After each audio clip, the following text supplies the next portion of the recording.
रसूल अल्लाह वसल्लम अलैका या हबीब अल्लाह।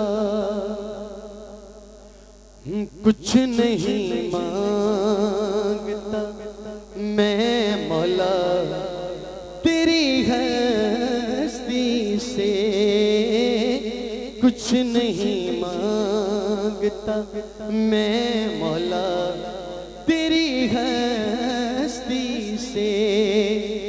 बस मेरी आँख को तैबा का नजारा दे दे, कुछ नहीं मांगता मैं मौला तेरी हस्ती से। अपना जन्नत में वो जिस वक्त ठिकाना होगा,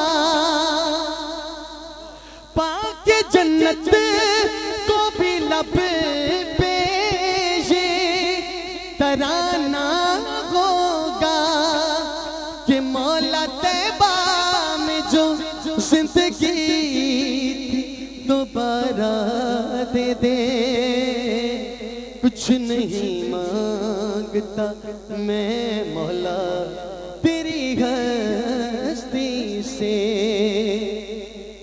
और खूबसूरत शेर है कि कब तमन्ना में कोई इसके सिवा करता हूँ, मैं तो हर पल खुदा से ये दुआ करता हूँ कि तुझको जो प्यारा है मुझको भी वो प्यारा दे दे। कुछ नहीं मांगता बल्कि